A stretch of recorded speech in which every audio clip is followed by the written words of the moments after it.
Wait. Wait. Wait. Go! Go! I was 8 years old when I left Earth. You want me to drive? No. I'll drive. Figure out how to put it in backwards. Guardians of the Galaxy Volume 3, rated PG-13. Tickets on sale Monday. Welcome back, everyone. It's Charlie. Big surprise, James Gunn and Marvel dropped a brand new Guardians of the Galaxy 3 trailer video to celebrate tickets going on sale. They go on sale Monday, but there are like 6 other trailers that are dropping next week, and some of them are coming on Monday, so they probably wanted to drop this a couple days early. There's a bunch of new footage, Easter eggs, so we'll break it all down. If you're brand new to the channel, be sure to subscribe to get all the videos. Also do a giveaway for movie tickets. All you have to do to enter is be a subscriber and just post your favorite moment from the trailers on the video. Just starting at the beginning of the trailer footage, this wooden-looking Marvel Studios logo, if you couldn't tell, like the wide version of it, is meant to be a reference to Peter Quill's tape player from the first movie. That ship wound up being destroyed, but obviously, like I said, they're referencing things from that first movie. We get the new shot of Rocket in front of this fridge here. The funny Easter egg here is that it seems like he's drinking space milk, because the writing on the fridge behind him, zoom and enhance, is in the Kree language, and it translates to milk.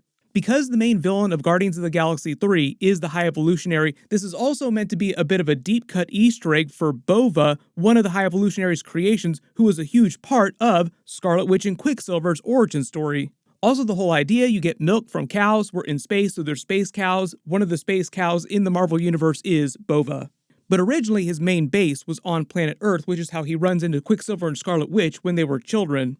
One of his earliest creations was Bova. There was also an Easter egg for her during WandaVision in the supermarket during the opening credits, because that series was all about Scarlet Witch, with a little bit of Quicksilver. So Magneto is Scarlet Witch and Quicksilver's father. He has them with his wife Magda, but after they're born, afraid of what will happen to Magneto, because he is Magneto, everyone wants to kill him, and he's kind of dangerous himself, Magda flees to Mount Wundagore nearby with the twins, who are still newborns.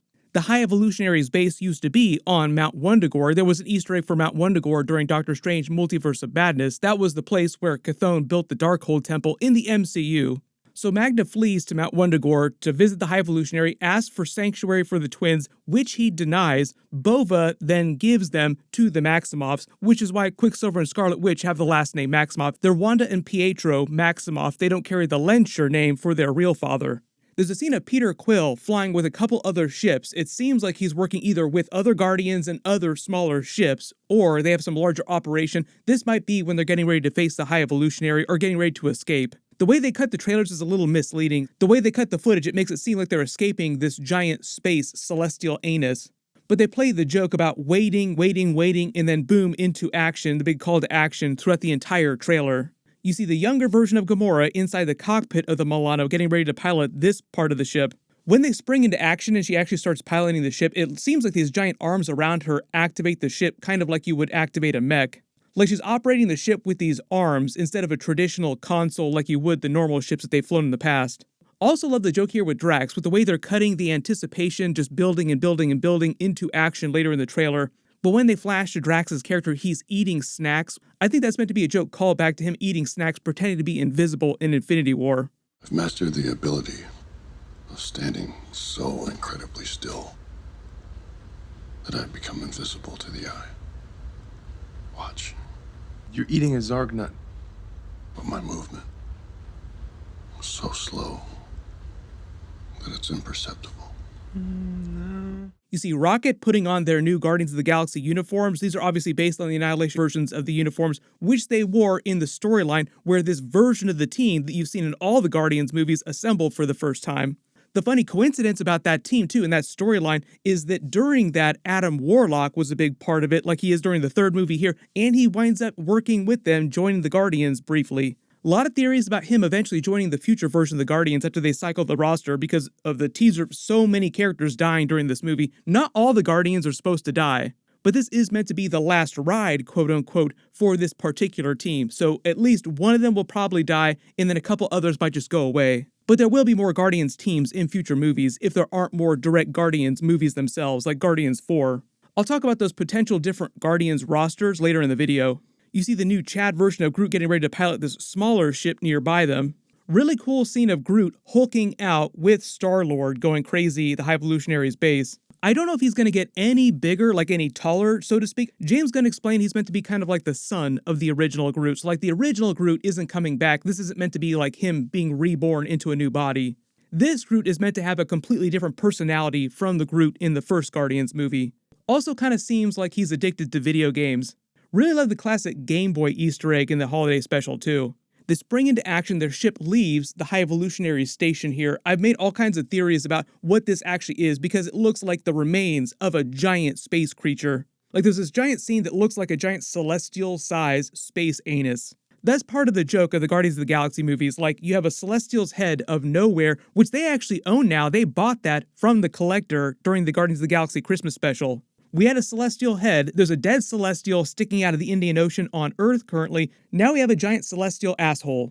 The scene of Rocket cocking the giant gun also meant to be a callback to the first movie. There are a couple of direct shots that are meant to look exactly like the shots from the first movie. This scene of Rocket fighting on top of Groot's shoulder obviously meant to be a reference to them doing the exact same thing in the first Guardians movie. It's the end of the trilogy, so naturally there'll be a lot of moments in this movie that reference all the previous Guardians of the Galaxy moments. It seems like they want to show Star-Lord slowly winning Gamora over. I don't know if that's going to happen by the end of the movie because I don't think either one of them are going to die.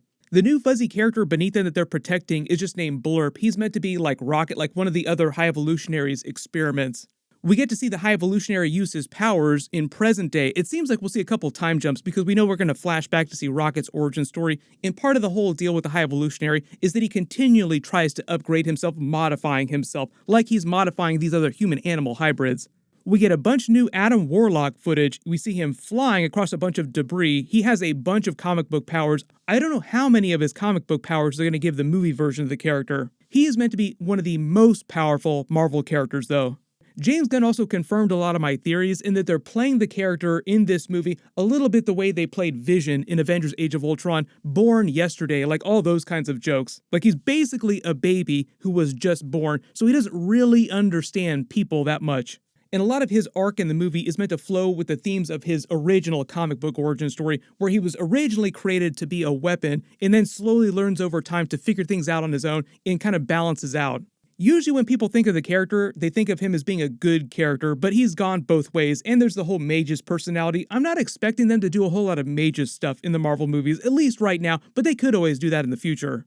In the comics, he was created by a separate group on Earth, but eventually he left them and just traveled the galaxy trying to learn new things, just learning about cultures, people, society. Those travels took him to the High Evolutionary's Counter-Earth, where High Evolutionary formed a bargain with him to help get rid of Man-Beast, which was one of his human-animal hybrid creations that had gone crazy.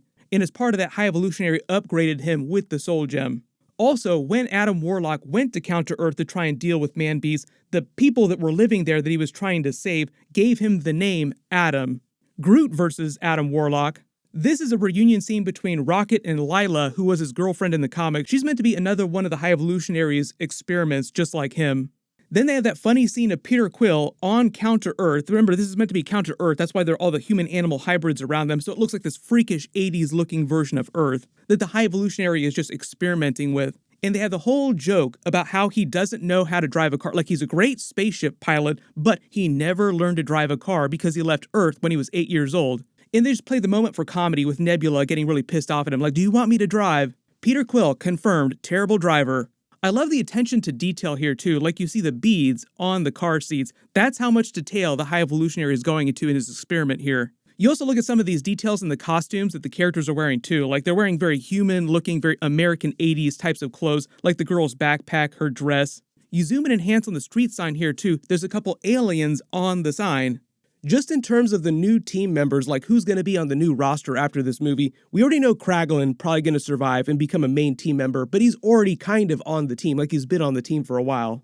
Peter Quill will probably continue as Star-Lord, Groot in his new kaiju form, Cosmo the Space Dog, maybe the new version of Gamora. I don't think she's going to die, but she might not continue with the team, like she might go off on her own. Nebula will continue, like we'll see more Nebula stuff in the future. We already know Drax is not continuing. But Adam Warlock was a big member of the team in the Annihilation Conquest storyline, and that's where they had these versions of the uniforms that you see in this trailer.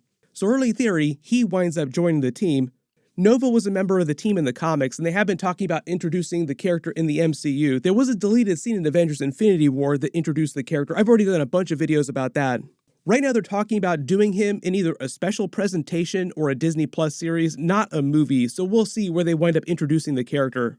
There's Beta Ray Bill. He was also on the team for a while in the comics, and there have been a bunch of Beta Ray Bill deleted scenes already in the movies. There are a couple of long shot characters too, but people have been asking me because they're introducing X-Men to the MCU, especially after Secret Wars.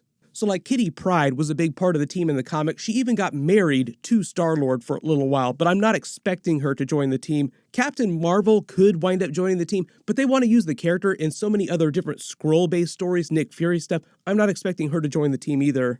Moondragon, Quasar, and Agent Venom were also members of the team at different periods, but like I don't expect Agent Venom, for instance, to come into the MCU because we already have the Eddie Brock version of Venom, and I don't think it's going to change anytime soon.